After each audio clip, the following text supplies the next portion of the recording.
ಬೆಂಗಳೂರು ದೇವನಹಳ್ಳಿಯ ಕೆಂಪೇಗೌಡ ಅಂತಾರಾಷ್ಟ್ರೀಯ ವಿಮಾನ ನಿಲ್ದಾಣದಲ್ಲಿ ಅಕ್ರಮವಾಗಿ ಸಾಗಿಸಲಾಗುತ್ತಿದ್ದ ಅನುಮಾನಾಸ್ಪದ ಚಿನ್ನದ ಲೋಹದ ಪುಡಿಯನ್ನ ಸಿಐಎಸ್ಎಫ್ ಸಿಬ್ಬಂದಿ ವಶಪಡಿಸಿಕೊಂಡಿದ್ದಾರೆ.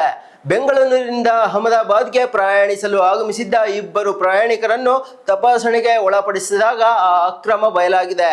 ಈ ವಿಮಾನ ನಿಲ್ದಾಣದ ಟರ್ಮಿನಲ್ 1 ಮತ್ತು ಡಿ ಝೋನ್ನ ಗೇಟ್ ಬಳಿ ಸಿಎಸ್ಎಫ್ಐ ಸಿಬ್ಬಂದಿ ಭದ್ರತಾ ತಪಾಸಣೆ ನಡೆಸುತ್ತಿದ್ದರು. ಈ ವೇಳೆ ಇಬ್ಬರು ಪ್ರಯಾಣಿಕರು ತಮ್ಮ ಪ್ಯಾಂಟ್ನ ಸೊಂಟದ ಭಾಗದಲ್ಲಿ ರಹಸ್ಯವಾಗಿ ಬಚ್ಚಿಟ್ಟುಕೊಂಡಿದ್ದ 2 ಪ್ಯಾಂಟ್ಗಳು ಪತ್ತೆಯಾಗಿವೆ.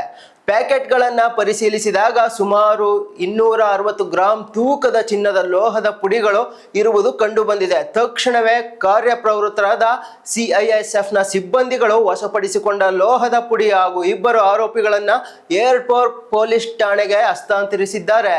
ಸಿಕ್ಕಿರುವ ಪುಡಿ ನಿಜವಾದ ಚಿನ್ನವೇ ಅಥವಾ ಬೇರೆ ಯಾವುದಾದರೂ ನಕಲಿ ಲೋಹವೇ ಎಂಬುದನ್ನು ಖಚಿತಪಡಿಸಿಕೊಳ್ಳಲು ಪೊಲೀಸರು ತಜ್ಞರ ನೆರವಿನಿಂದ ಪರಿಶೀಲನೆ ನಡೆಸುತ್ತಿದ್ದಾರೆ.